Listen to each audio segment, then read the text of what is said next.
Hi, everyone. I'm Robert Jeschonek, creator of the Space 1975 Kickstarter project, which runs through Tuesday, September 1st at 3 p.m.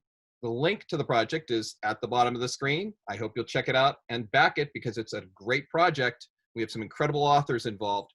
One of them is with me right now, and you're going to be blown away when you see and hear Peter David in action.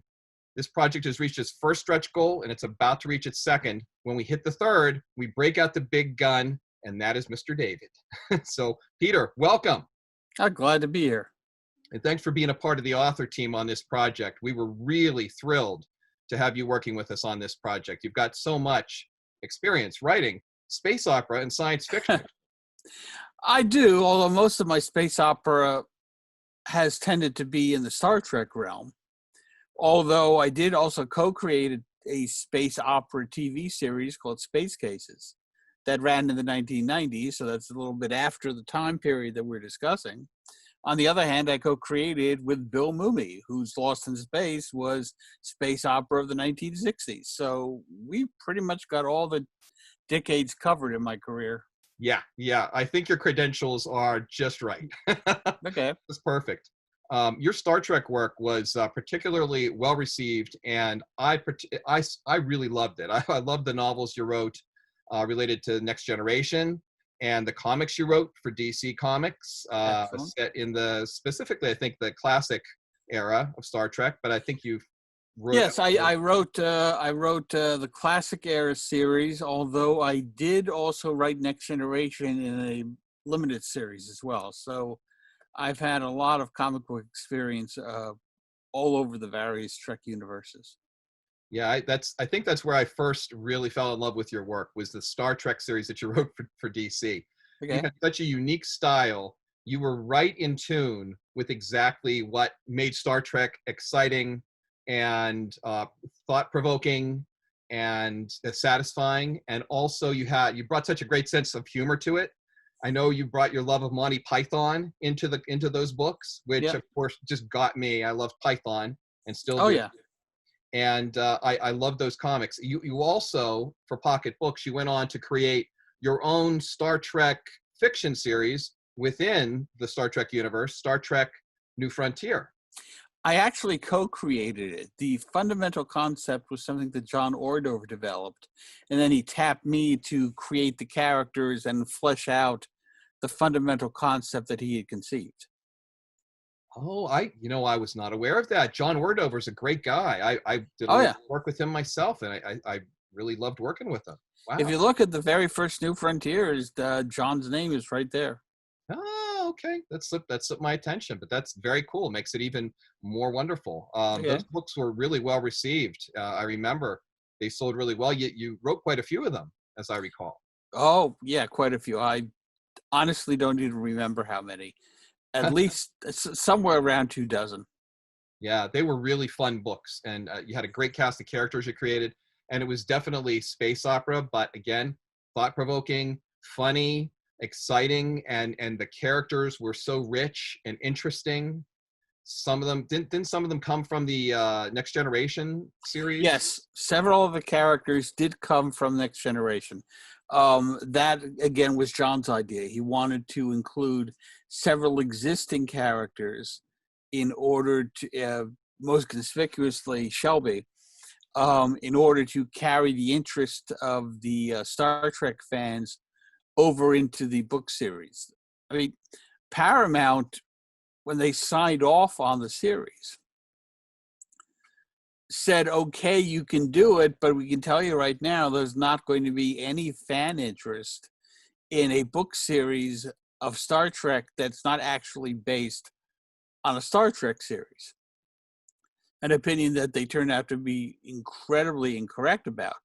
But one of the things that we anticipated was the notion of, well, let's have some characters who were in the TV series just to pique the interest of the hardcore Star Trek fans who might say, oh, Shelby's back? Okay, I really liked her. They didn't do much with her in the original Next Generation. Let's see what they've got planned in this. Well, it really worked. I love that. I know a lot of other people love those books too. So thank you for that work. And I think that's prepared you well to work on our project, Space 1975. Right. Where I don't think I've mentioned this yet in this particular interview, but it's the theme of this project. It's an anthology of stories. They're space opera stories with a 1970s twist. Okay. So I think you specifically bring in the kind of humor and the kind of reputation for generating surprise and excitement in your work that would just be perfect for this book. So now you're one of our stretch goal authors, and Okay. you're on our third stretch goal level. We've already passed stretch goal 1. We're about to pass stretch goal 2. So everybody out there, if you want to read the story that Peter is going to conceive for this book, then you've got to help us. Please push us over the top, get us to that third stretch goal. Because it'll be, his story is going to be dynamite. There's no question. There's no question. This guy delivers all the time. So I try. Speaking of delivering, Peter, you have written so much in the comic book world alone, in that vast industry over the years. I don't even know where to begin. I know that we just mentioned the Star Trek comics you've written. Also, you've had incredibly long runs on the Incredible Hulk and X Factor, and you did a lot of work on Aquaman and Supergirl and Fallen Angels, and I could just go on and on. I mean, and you're back. You're still working in comics, right? You're working on a new series now. Yes, I am. I have 2 series that I'm working on. Both of them are limited series, but that really doesn't seem to mean anything anymore. Marvel seems to actually enjoy putting out limited series as groups of 5, so that they're very easy to collect, and you always have new number 1s hitting the stands all the time. Yeah, exactly. I mean, people are more inclined to buy a new number 1 rather than an old issue number 6. So I'm working on a Maestro limited series, the first issue of which has just come out. Also, I'm working on a new Symbiote Spider-Man limited series that is currently being drawn by Greg Land, just as the other 2 have been. And I'm already starting to conceive a new Symbiote Spider-Man series. I'm keeping myself busy. I'll say, holy smokes. Yeah. Well, Maestro in particular, I have fond memories of the original work that was based on. It was Future Imperfect. That's right? correct. And that was a really surprising series. I think the first one was 2 issues, as I recall, 2 prestige format issues. Yes, there was 2, I think 48-page stories. It had its origins because Bobby Chase, who was the editor on it, was working with this Italian artist who was known for doing these dystopian post-Armageddon type things. And she said, can you come up with a dystopian post-Armageddon Hulk story? And it occurred to me to basically reverse City on the Edge of Forever. Instead of going back in time to try and fix things, the Hulk would go forward in time to try and fix things. And I thought, well, what could be the menace that only the Hulk would really be able to handle? And I thought, well, perfect. Why would they go get the Hulk? Because the Hulk himself is the problem. And that's where the Maestro came from. And what happened was the artist wound up dropping out. I mean, I don't even remember what his name was. All I know is that for whatever reason, he lost interest in working for Marvel. But Bobby really liked the story that I had developed. So she said, well, let's try and get another artist. And one day I happened to bring my daughter, Gwen, to a Docs in a Box. You know what those are? Oh, yeah. Right. Little clinic. And, right. I don't even remember what I brought her there for, but I brought her to a clinic. And who should be sitting there but freaking George Perez? I mean, of all freaking people in all freaking places, there's George. Wow. And we knew each other. We chatted, and George said to me, I would really love to work with you on a project. And I said, I have just the project for you. And I described Future Imperfect. And he said, that sounds amazing. I'm in. And I said, fantastic. I then had to call Bobby Chase and say, Bobby, I've got us an artist for Future Imperfect. He's going to do the job. And Bobby said, you can't offer an artist a gig. Right? I mean, you can't do that. That's my job. I mean, we can't necessarily just go with this artist. Who did you get? And I said, George Perez. And Bobby said, okay. I'm fine. I'm fine with it. She's going to say no to George Perez. Are you kidding me?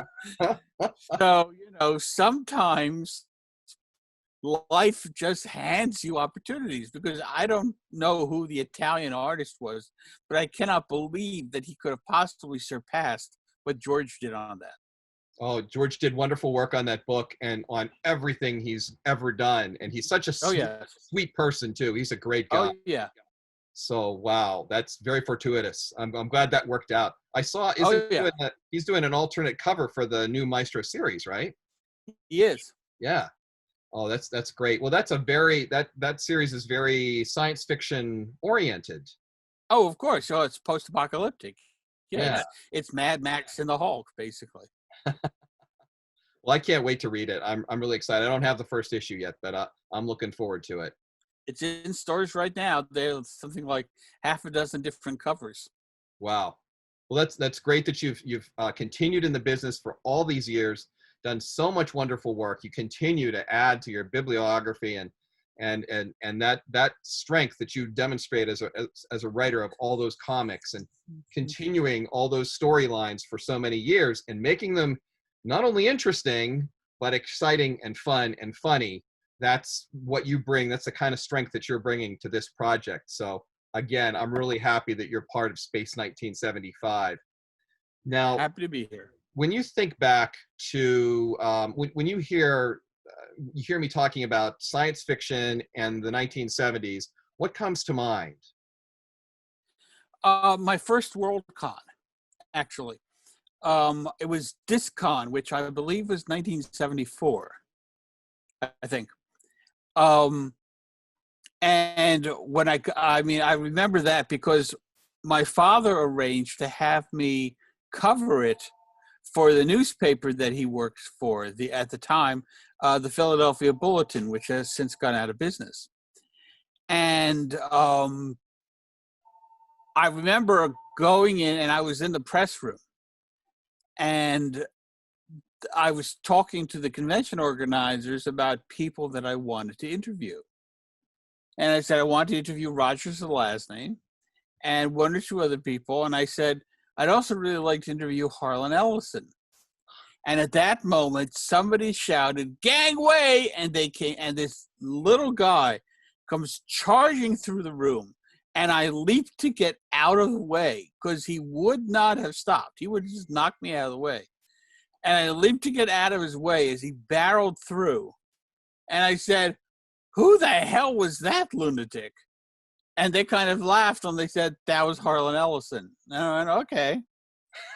So that was how I met the eventual best man at my wedding. So wait a minute. This is something I didn't know about. Peter, Harlan Ellison was the best man at your wedding? Yes. I had no idea. Oh, yeah. Incredible. Oh, my God. So my wife mentioned it in passing online one day. And some guy point blank refused to believe her. Would not believe her. And she said, "Do you have this book by The Onion?" I forget what it was, but it was a collection of Onion interviews and such. And he said, "Yeah, I have that book." And she said, "Go get the book." And he gets the book, and she says, "Turn to the page with Harlan Ellison." And he said, "Okay." And he turned to the page, and there's this picture of Harlan sitting there in a suit, talking to a crowd. And sitting behind him are bride and groom. And she says, "Okay, you've got it. Look at the picture. Look at the bride." And he looked at Bright, went, okay. And she said, okay, now look at my picture on the, on my Facebook, on my profile. And the guy wrote back, okay, I'm convinced. That's the picture that they used in the Onion, in the Onion thing. He was the best man. I'll bet he had a fantastic speech. Well, here was the thing. Here was the thing with Harlan's speech. There was an aunt of Kathleen's there. Aunt Marge, my wife's aunt, was there. And she was sitting there like this. And she wasn't laughing at anything Harlan was saying. Everyone else was falling over. And she just sat there. And Harlan noticed it. And because he's Harlan Ellison, he felt, challenge accepted. He was going to make this woman laugh no matter what it took. And he directed everything at her, trying to find something he could say that would get amusement from her. It is one of the only times that I ever seen Harlan Ellison fail. Her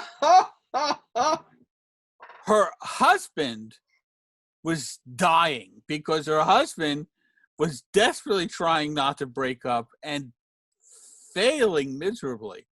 But she kept alternating between sitting there scowling at Harlan and scowling at her husband.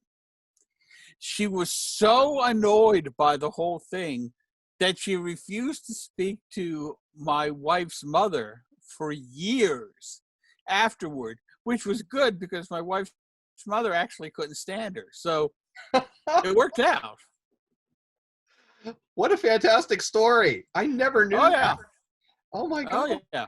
What a great experience and what a great honor. I mean, he's one of the greats. Truly one of the great. I had a really interesting group of attendees at my wedding. Bill Mumy attended. I also remember some friends of mine who I'd met in theater attended. And one of my guests walked up to him and they were staring at him like, and he said, "Hello, I'm George Takei, and you are?" And they were just like, they had no idea how to respond. And George is just being friendly. But, to these people, oh my God, Mr. Sulu has just come up to us and introduced himself. What do we say? It was just hilarious. Wow. What a wedding. What a wedding. This very memorable. It was entertaining. Very auspicious beginning to your relationship. Oh yeah. As man and wife. Oh yeah. Oh my God. That's incredible. Mm-hmm. I had no idea. That's really okay. So the 1970s and science fiction, they are very interconnected for you. You have a lot of experiences. You knew a lot of the people who were writing and performing at the time in that field. And okay, so you know it well, and you've got lots of great material to draw from for this story, whatever it's going to be. Well, it helped that I lived through the 1970s, so yeah. I have that frame of reference. Anybody else, well, not anybody else, but I'm sure there are other people working on this who have to look up the 1970s and say, okay, what was happening back then? But, I was there. I lived it. There are a few younger writers. There are a couple of new writers who have brought in, and they're writing some things in hope of putting them in the book. And they needed a little bit of a refresher course on what exactly, and even so that you had to be there to really understand it, but you didn't have to be there to love this book and these stories. So I just hope everybody will jump on board and join the crew and back the project and make it a reality. I'm sure they will. As I said, we're on the first funding goal or stretch goal. We're about to hit the second. The third is yours, and then the fourth, if we can hit $10,000. That'll be every story will have an illustration by our cover artist, Ben Baldwin, who's based in the UK, and he does some sensational work. He did the backdrop that I have behind me here in the Zoom frame. Oh, and, very nice. I really want him to do these illustrations. So we're really pushing. We've got some really strong momentum.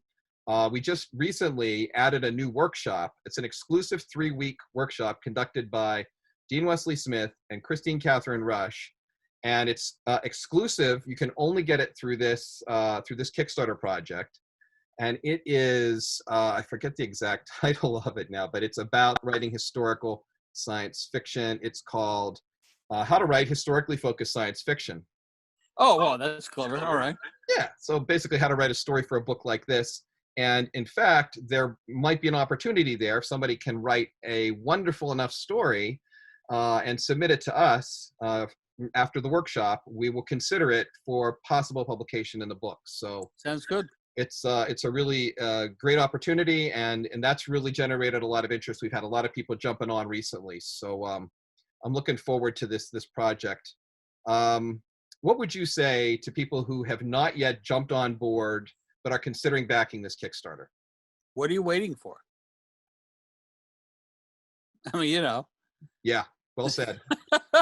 I mean, let's remember that the 1970s is when Star Wars started.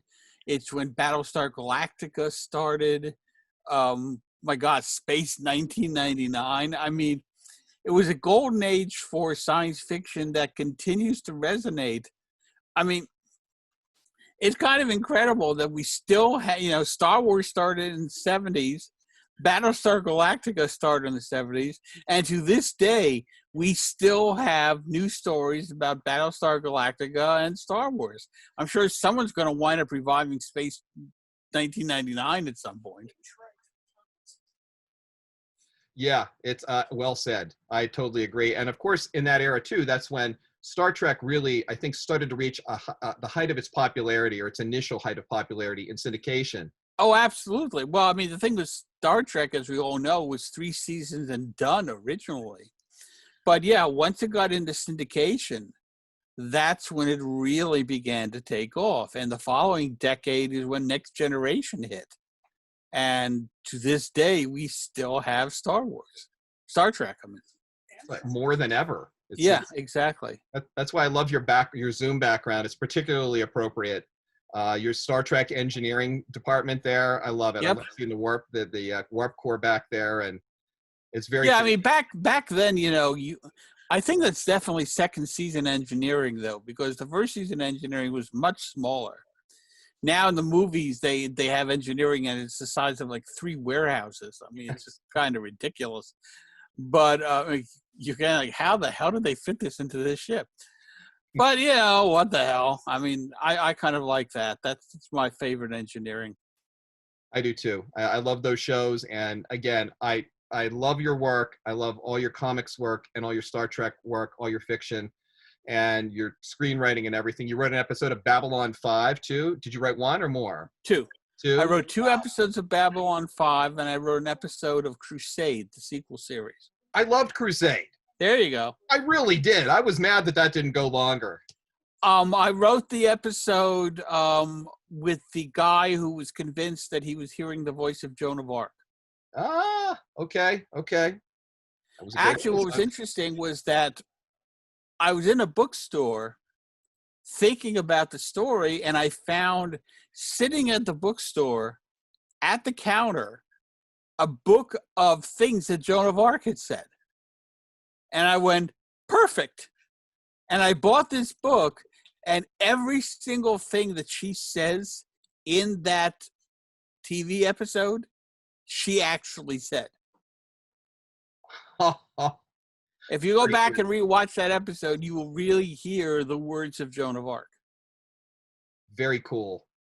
I'm serious. That was, I love that show. I love that episode as a great show. Crusade. Good. I really wish they had anyway. But working on Babylon 5 for JMS, I mean, that's just an amazing feather in your cap. Oh yeah. And I'm very glad to be speaking with you. Thank you again for being a part of our author team, part of this project.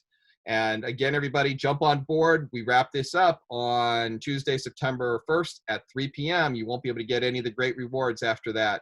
So help us. We're almost there. Help us get that Peter David story into this book, because I want to read it. He's not going to write it otherwise. Right. So, come on, everybody, jump on board. And Peter, thanks again for your time and generosity. You're very welcome.